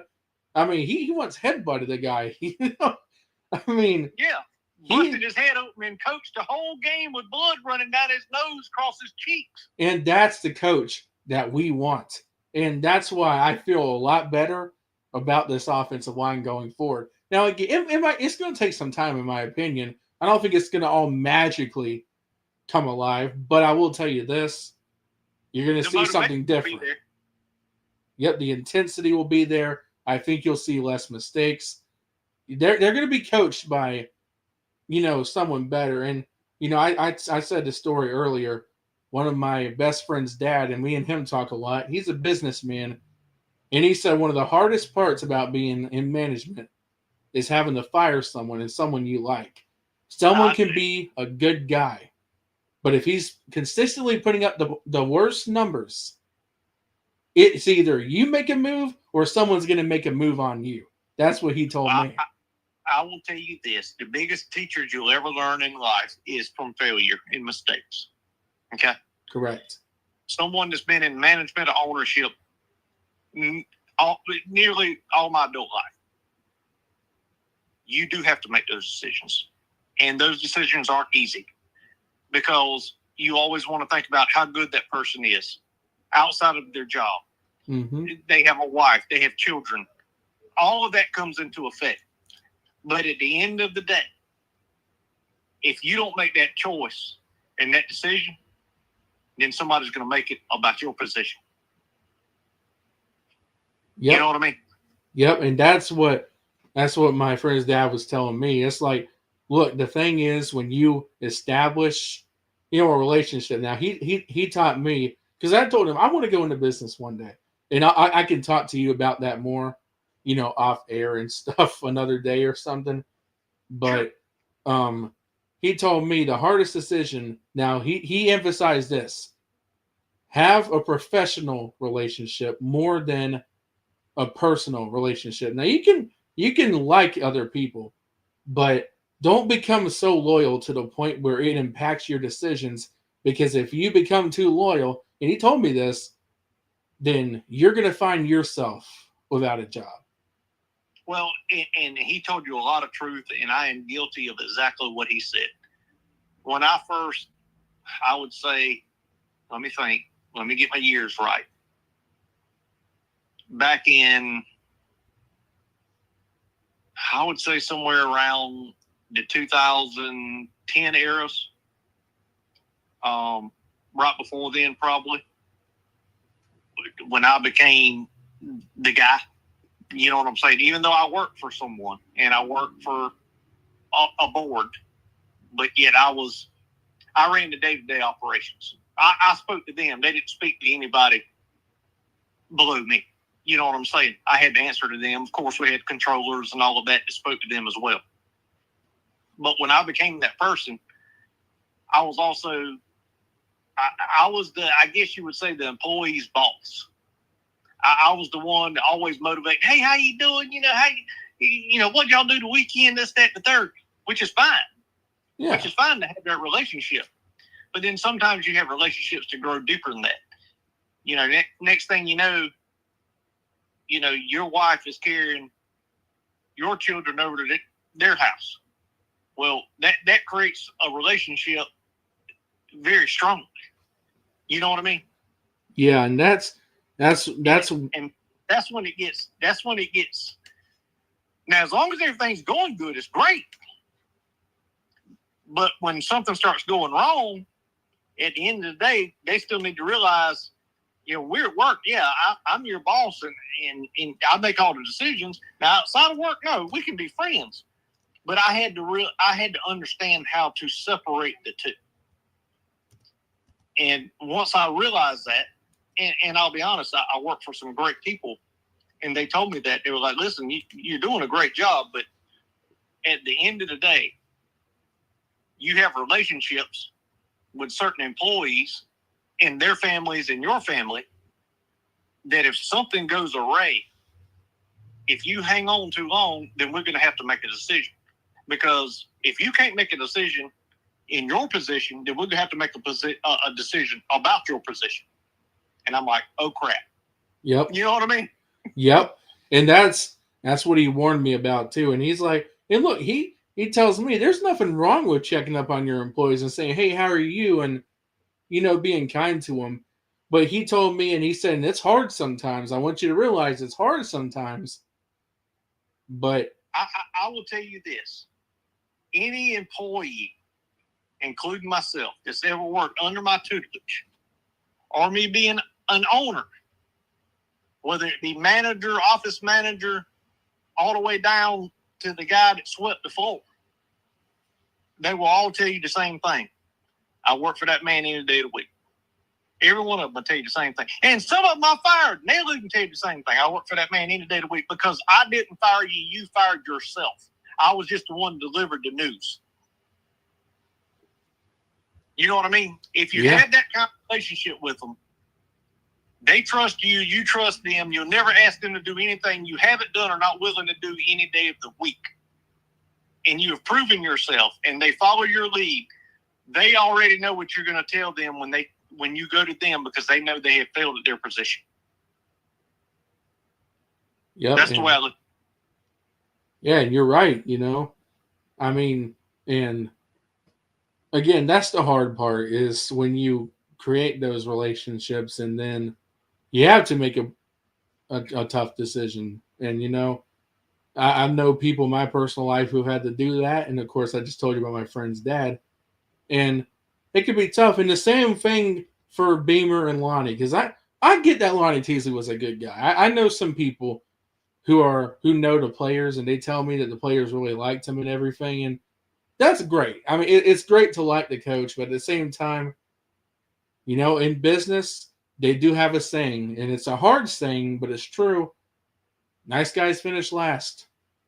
Listen, when I moved to North Carolina, I brought 3 people with me. All 3 of those people are friends of mine, still are friends of mine, friends of my family, my wife, my children, all the things. You realize I had to fire 2 out of those 3? I did. They moved states following me. And I had to fire 2 out of the 3. But guess what? When I called them and told them we need to sit down and have a conversation, and I'd never fire anybody in my office. Never. Ever. I always did it outside of my office. I said, we need to have a conversation. When I sat down at Outback, whatever restaurant we were sitting at, you know what they told me? I already know. I hadn't done what I was supposed to do. I'm like, okay, thank you. And, of course, the tears come out then. You know what I'm saying? Yeah, I mean, it's always going to be hard, man, But at the end of the day, they already knew. Because they knew that I'd held them on long enough, and I gave them enough warnings. Like, hey, this is what we're looking at. This is what I know you don't know what I know, but I'm showing you we got to get better here now. You know what I mean? So as long as you keep them in the loop of what's happening, then they know. When that conversation goes to happen, they already know. And there's no doubt in my mind that Lonnie Teasley knew that conversation was about to happen. Yeah, I think he did too. I mean, and here's the thing. I mean, every year since Beamer's been here, I mean, we've had atrocious offensive lines. 2021, 2022, 2023, every year. When you consistently put up the worst numbers in college football, not just in the SEC, but in college football, when you consistently put up the worst numbers, you're going to get canned eventually. And that's what I told Gamecock Chuck on his stream when y'all went live during that. I mean, you got to, at that point, it's either you make a move or someone's going to make a move on you, like we just talked about, Denard is young. He just got in the SEC, which is big time to be an AD. If you make it in the SEC, Bubba, you let me tell you something. Your paycheck is endless, especially at his age. He wants to make a name for himself. You understand? Oh, yeah. So he's going to. He's not going to put up with too much. You know what I mean? And I'll say, I think that was a tremendous hire, and I think it's going to work out well for Carolina. I really do. I like him a lot, and I think, and again, like you say, he's not going to tolerate a lot of this. He's not. President Amarillis and the board made a beautiful decision hiring him. Amen. Beautiful. Very well thought out. Very well vetted. That was a beautiful decision, and we're only going to go up. But I don't think that Beamer's on a short road. Okay, a lot of people might say that, but I would strongly I don't disagree. either. Not after a 9-3 season. And I know this year hasn't gone, very well. But I mean, I don't think he's in danger of really being fired yet. But here's the thing: it's just like in any business. You have to look at the whole drawing board. Okay. Are my fans still selling out? Yes. My fans are there. Are they still traveling on the road? Let me answer that. Yes, they're there. what kind of money from donors do we have coming into the program? Well, if you compare what we have coming in now, and I know times are different, but if you compare what we have coming in 2020 from 21 to 25, which is the tenure of Beamer, and what was coming in under Spurrier, it's almost triple. Okay. Number 3 is, what is the product on the field? Well, so far, we've overachieved every season but one under his tutelage. Now, this one, I don't think we are, but do you want to be the Floridas of the world? Do you want to be the Tennessees of the world? Just like completely flushed down the toilet like a old runny turd and never heard again for 10 years? And every 3 years you just flush the toilet again and start over? No one wants to do that, because you have to look at the base and the atmosphere inside of the program. And right now, all of that's good. The only thing that's not good right now is we're 3-3 at a season that we started off higher ranked than what we should have been. Yeah, you know what I mean? That number 13, it was nice to look at. I got excited because I was like, wow, we've waited, a decade to see us rank that high. But I think we all knew that was bogus, right, man. In the history of the Gamecocks, let me give you a little history lesson. The Gamecocks don't perform well when they're ranked. Period. End of conversation, as far as football is concerned. When the Gamecocks are ranked, that's when they'll let it egg. Mm-hmm. Never fails. Never fails. I would be more than happy, and you might think I'm crazy as a loon, but I'm not. I would be more than happy right now to be sitting at 5-1, which is where we should be, ranked 19th in the country. Because then we would be pissed off because we would think that we deserve to be better. But if we were 5-1, ranked 8th in the country, we would think we had it all. Does that make sense? Yeah, I agree. And that's when we would lay an egg. Yeah, that was one of a lot of my friends who, and I hope they're still in here. The chat's been quiet for a little bit. What's up, Uncle Luke? How are you doing? Number 1 North Carolina fan I know, Uncle Luke. Everyone go check him out. But I will say this. I was told by a lot of my friends, every single year Carolina has expectations and hope they lay an egg. 2018, we were coming off of a 9-win season under Will Muschamp, and I'll admit something, Jordan. After the 2017 season, I actually was a Muschamp fan. I said, look at what he's done. In 2 years, he's took us to a 9-win season. And I remember everyone giving us hype for winning the SEC, East, and everything. And obviously, we fell way short of that expectation. And, 2014 as well, same thing. Everyone thought we were going to win the SEC East. But I was excited, but I kind of felt like we were going to take a step back because we lost, our best players in school history. But I said, but we still have Dylan Thompson. And that dude can ball. And he did. Dylan was a good quarterback, but man, that was a bad defense in 2014. But, every year when you think Carolina is going to be good, I mean, they just lay an egg every single time. And we were hoping this year would be different. It has not been different. Okay, well, first of all, you brought up the 2012, 13, and 14 seasons. That was a different era than we had. That's when we had a defense that was lights out.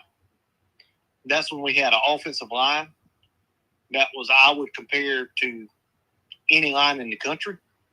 And we also had quarterbacks. Dylan Thompson was a serviceable quarterback. He was not a great quarterback.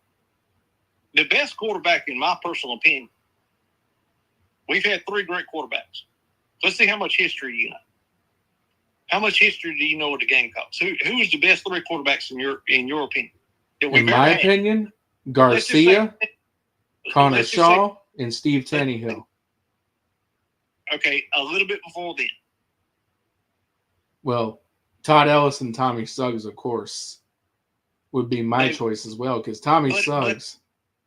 in the era that you know, you are 100% right. Steven Garcia was the best quarterback we've ever had. Now, I'm telling you, he was the best quarterback we've ever had. Now, he screwed it up. He screwed the pooch. Seriously, he did. But right now, we have a quarterback that has a ceiling way higher than Steven Garcia's was. And that's the biggest problem. Yeah. Is we have one of those talents that is generational. But we don't have a line that can even help the man. And that's the sad part. That's why it feels like, and a lot of people blame Shula for it, and like he's done some things. Look here, I don't give a damn how smart you are or how dumb you are.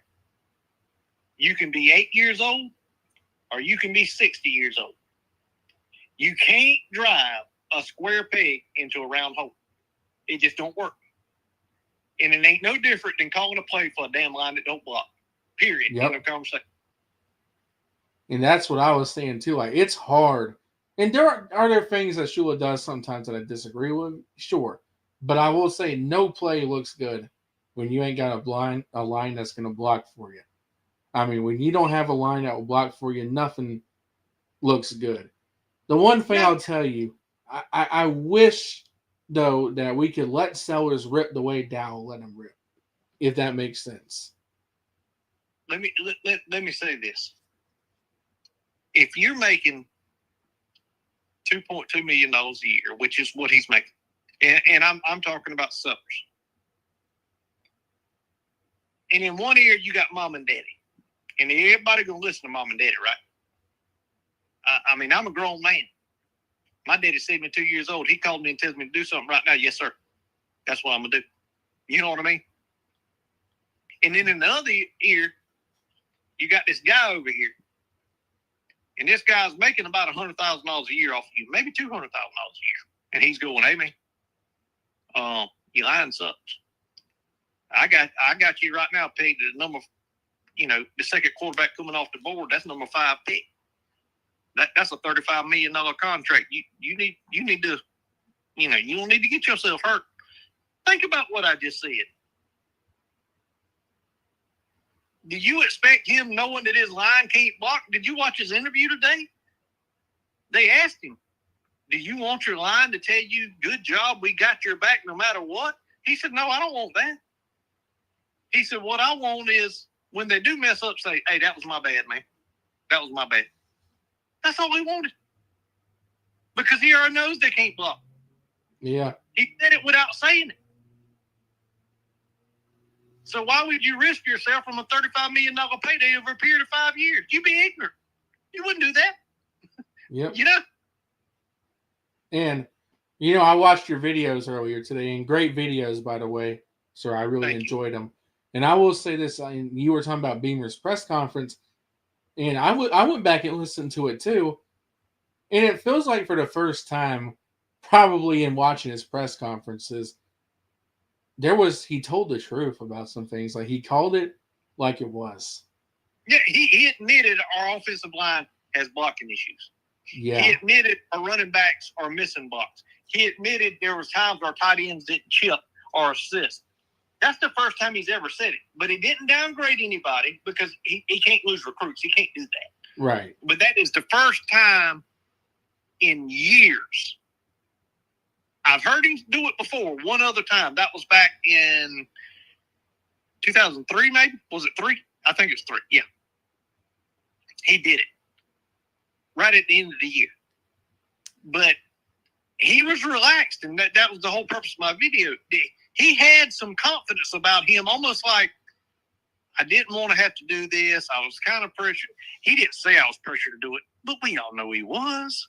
Yeah. I mean, they hear it outside. No, he might not listen to it, but I can promise you the board of trustees does. I can promise you the athletic director does. I'll be honest, Jordan. I think he's listening. I think he knows what's being said. He might come on here and tell you he doesn't listen to it, but I do think he does. I'll be honest. Yeah, I mean, he knows. I mean, and shit, the sad part about it. But I mean, hell, when you're making $8 million a year, you have to take the good with the bad. The sad part about it is He's got 3 children. Great children. Beautiful wife. They hear that shit too. When she's at the store and a Gamecock fan's pissed off, you don't think that somebody's not dumb enough when this woman's pushing her little cart down the aisle to say, your husband ain't doing a good job. Now, is it the right thing to do? No, it's not. It's not. Yeah, But I'm sure it happens.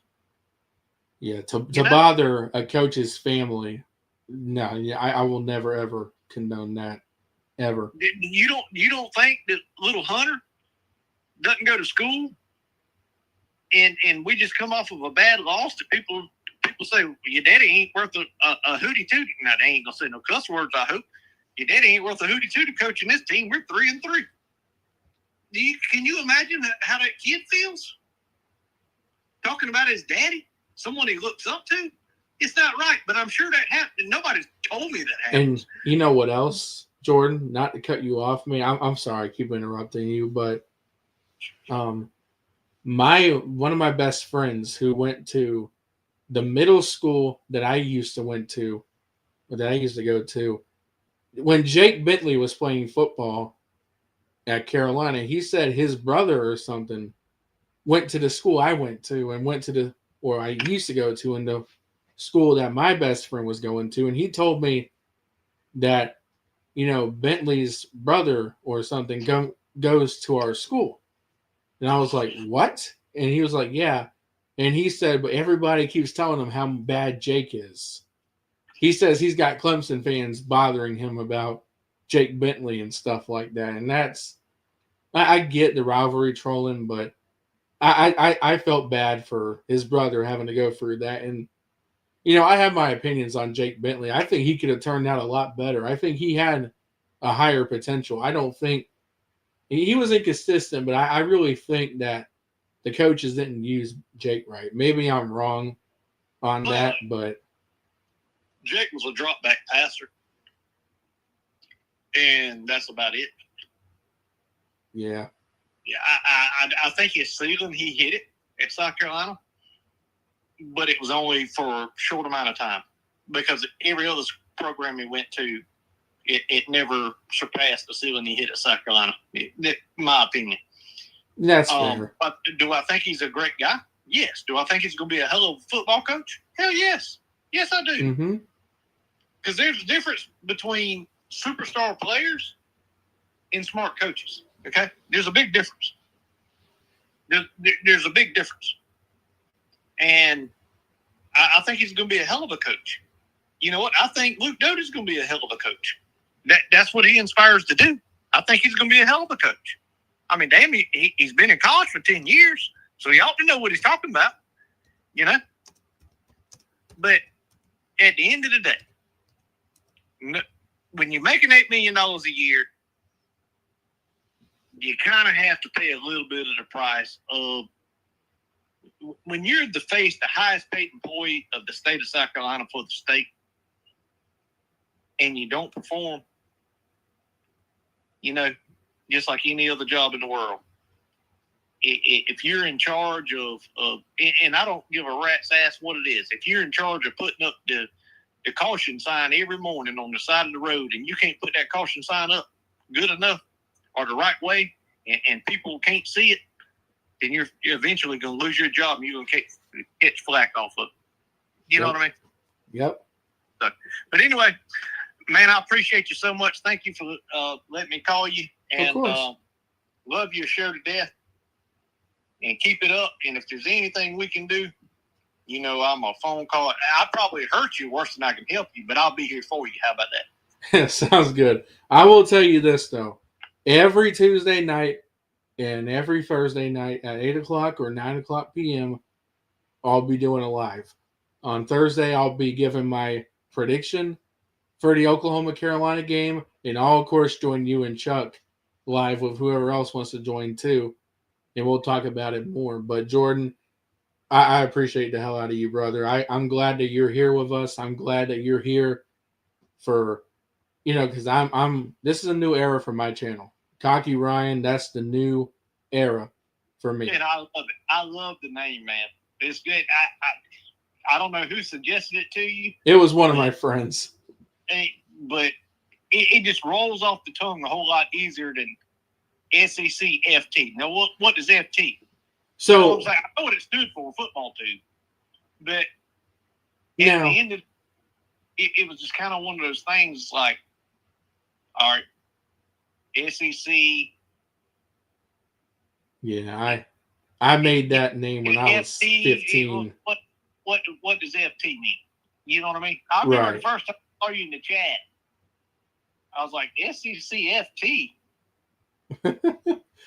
I'm like, what is you talking about? Flag tag football? Flag tag. Flag tag. Yeah, I mean, that was just a shorter way of saying football too. But I made that when I was 15 years old, man. So I'm not giving you a hard time. No, I get it. I was just giving a little story. And listen, Brandon, that to cocky Ryan with the logo you have, that lets the world know that you're going to be covering the Gamecocks. Okay. That lets the algorithm know you're going to be covering the Gamecocks. You know, when I started my channel, it was just Jordan Dealmaker, right? It had no really, I guess you would say, algorithm to YouTube didn't know where to put it. Because one day I would cover women's basketball. One day I would cover NASCAR. The next 5 days I would cover South Carolina football. The next 2 days I would cover South Carolina baseball. And then I would go right back to women's basketball. And women's basketball, and I cover everybody. So, and then I got into it with YouTube because of the hours and subscribers I was having. They agreed, but they wouldn't credit them to me. So I just deleted the channel. And I said, you know what? Sports talk with a deal maker. So which means if it's got sports related to it, I can cover it. So they know if I make a video, it's going to be in the sports algorithm. Does that make sense what I'm trying to say? I agree. Yeah, it makes sense to me, especially. And I will say, I like the new name, Sports Talk with the Deal Maker, Gamecocks Talk with the Deal Maker. Either one. I mean, I like your new name, brother. And I really hope to God that your channel I hope that you can have far more success with the channel you have now. And well, I had over 1,600 subscribers, and I gave all that up when I deleted my channel and started over. And I started over last week, and I feel fortunate. When I got on the phone with you, I'm right at 60 subscribers off of 9 videos, and 2 of them were from my old channel. I just had them on the computer, and I just posted them from my old channel. But so I would say I've done 7 videos in the matter of a few days, and I'm going to put one out every day, and I might cover, I might cover damn deer hunting tomorrow. I don't know, but that's why I named it Sports Talk, because I'm going to cover all sports. I'm not going to be nationally branded to South Carolina or to any other team. I'm going to talk about what I feel like talking about, sports related. But at the end of the day, everybody knows I am a Gamecock YouTuber.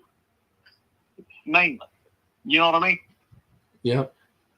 And, I think I told you this in the past, man. You should, honestly. I know you're an outdoorsman and everything. You should, in my opinion, make a channel for that, too. Well, here's the problem I have with that. Last year, I made numerous videos. Turkey hunting, duck hunting, and deer hunting. And I still have the videos. They're a year old because, we're into a new season now as far as hunting season goes. But I made some kill shots on those videos. And doing my research, that they said that wouldn't be popular. But yet every time I turn around, I'm seeing kill shots of different, hunting event, whatever animal they're hunting. And I'm like, shoot, they're getting 10,000 views. Why don't I post mine? I posted some shorts last year. me in the deer stand, a bunch of deer standing in front of me. I just didn't post the kill shot. You know what I'm saying? And you know what?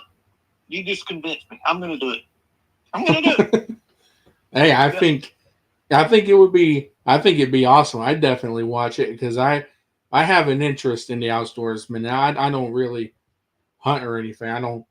My family is not really into that kind of stuff. But I'll tell you, one of the things I loved doing was shooting my BB gun into the woods. I would set up a Coke bottle or a Coke can or something, and I'll do this every now and then. I'll go out there.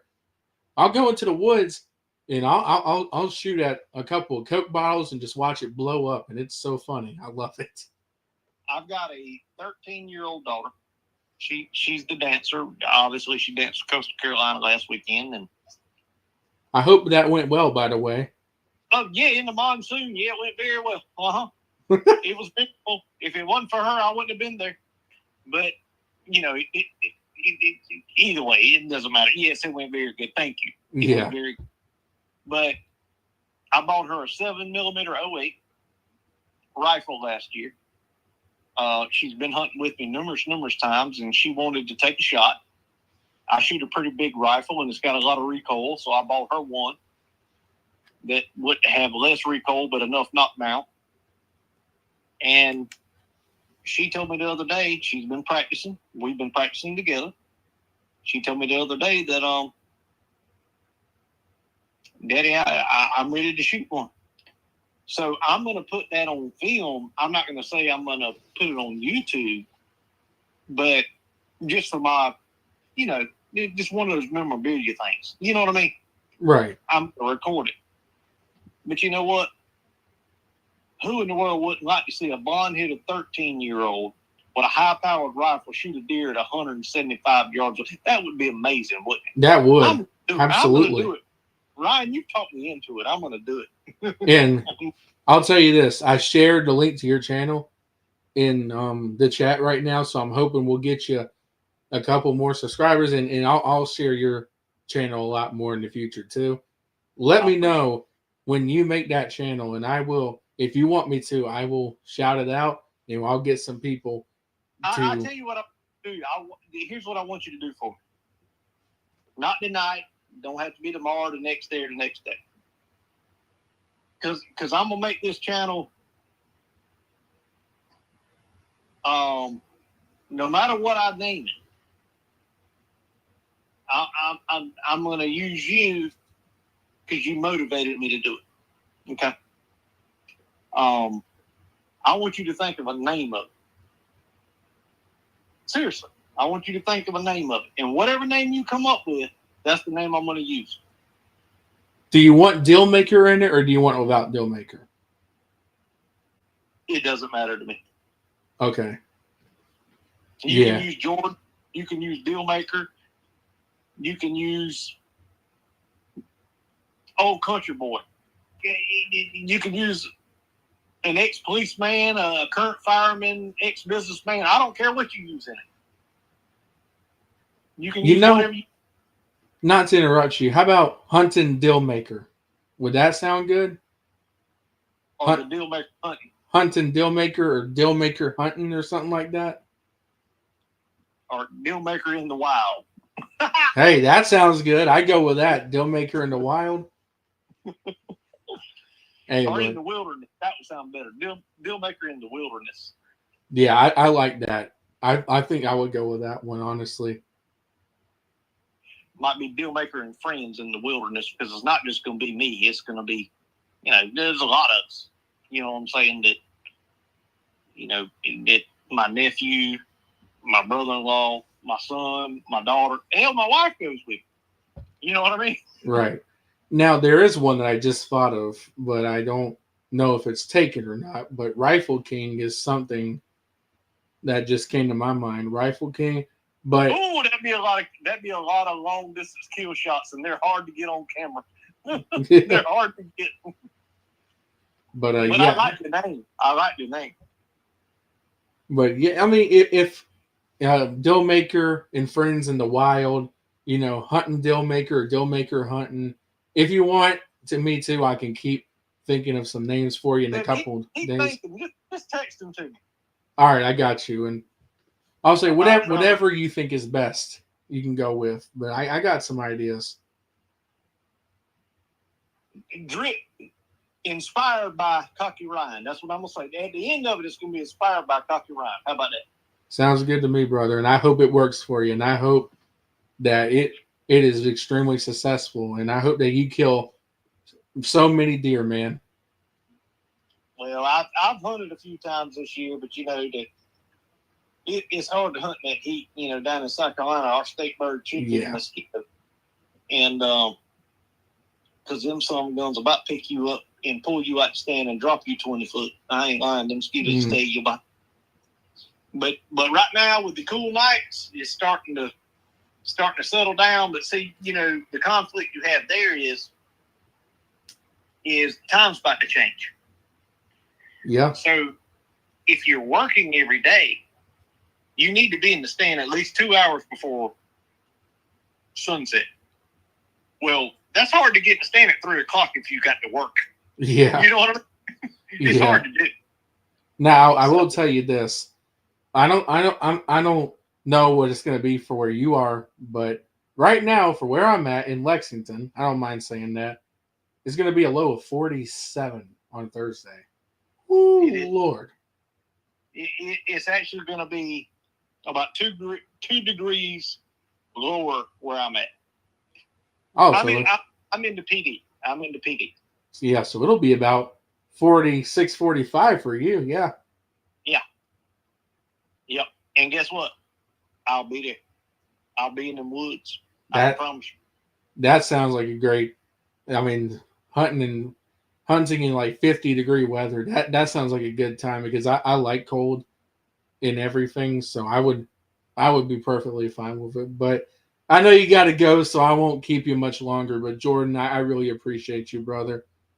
And well, we appreciate you, man. And you are motivating the younger generation of Gamecocks, and I put you on a statute above everybody else. And I appreciate you being more mature than most. And I'm about to say this, and I hope it don't hurt your channel. Most liberalized people your age, you have enough sense to understand who we are, where we've been, and where we're planning to go. And you're doing it the right way, and I appreciate you for that. Absolutely, absolutely. So, and I'll tell you this. I can end the stream real quick, and I can talk to you a little bit more off stream if you want me to, because I'm about to end this thing anyway. It's up to you. I'm about to go to bed, brother. All right. Well, we'll do it another night then. No, you call me tomorrow. All right. That sounds good. Let me know whenever you got time, and I'll do it. All right. Sounds good, man. Talk to you later. All right, brother. You have a great night. You too. Bye-bye. That was Dealmaker, Sports Talk with a Dealmaker, a great friend of the show. I posted his YouTube channel down below for all of you to go and check it out. That was a great conversation. Wonderful man. He runs a great YouTube channel. He runs a great show with Gamecock Chuck every single Monday night and Friday night. And they also stream live the games. So y'all go check out Gamecock Chuck and Sports Talk with a Dealmaker. Wonderful gentlemen. It's always an honor to talk with them. And they're great friends to the show. And I will tell you this. It's a new era for us, man. Cocky Ryan, that's who we are now. Cocky Ryan. No more SEC FT. That's been going on for 7 years now. And honestly, I think that name is kind of the reason why we don't get a lot of Gamecock fans on here. Is because that doesn't really scream Gamecock. So hopefully we'll get more success with this channel name and everything. And shout out to my very good friend who recommended me this. But anyways, y'all, it's midnight. It's 12:11, so we're going to get out of here. Thank you all so much for watching. And we'll be live again Thursday night. We'll be talking about South Carolina and Oklahoma. It will be a fun show. But for now, Cocky Ryan is out of here. Y'all have a good one. Go Gamecocks.